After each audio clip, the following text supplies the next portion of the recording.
You ever have one of those moments where your entire life flips upside down in the space of a heartbeat? Mine came with a phone call, and it started with 5 words I'll never forget. You need to sit down. Backstory.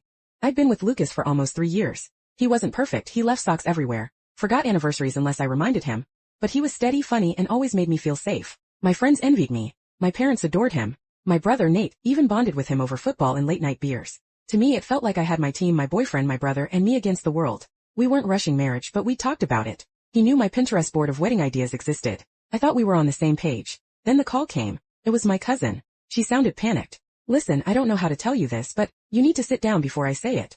My stomach dropped. I braced myself for bad news about my parents. Or maybe Nate. But no, she said. Lucas has a baby. And the mother is your brother's ex. First I laughed. Actually laughed because it sounded like some twisted soap opera plot. My brother's ex, Rachel, was ancient history. They dated in college, messy breakup, done and dusted. She wasn't even on my radar anymore. But my cousin kept talking. It's real. I've seen the photos. The baby's like 6 months old. And honestly, the kid looks exactly like Lucas. I hung up on her. I called Lucas. He didn't answer. I called Nate. He picked up sounding groggy. Hey sis, what's up?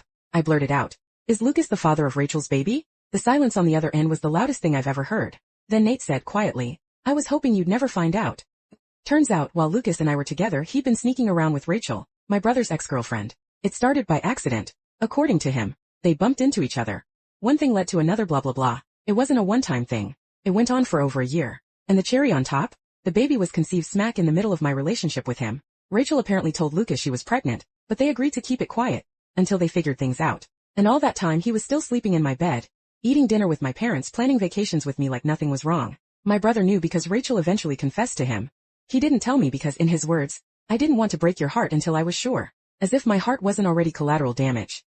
The confrontation was nuclear. I stormed into Lucas's apartment, well, technically our apartment, but he was staying there more since I was at my parents'. He looked at me like he'd seen a ghost. You know, I said, tossing the baby photos onto the table. He didn't deny it. Didn't even try. Just put his head in his hands and muttered. I didn't mean for it to happen like this. I lost it. Years of trust, memories, inside jokes, all shattered with one truth. I screamed, I cried, I demanded to know why. His excuse? She was just there. And you were busy with work. And with Nate, it felt like I was already part of the family, so what? Sleeping with my brother's ex and knocking her up was his way of feeling closer to the family? I told him to get out. Permanently. But here's the kicker.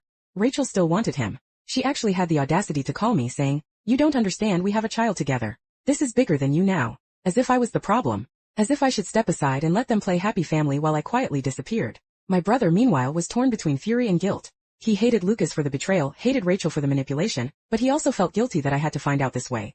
He even offered to handle it by cutting them both off permanently.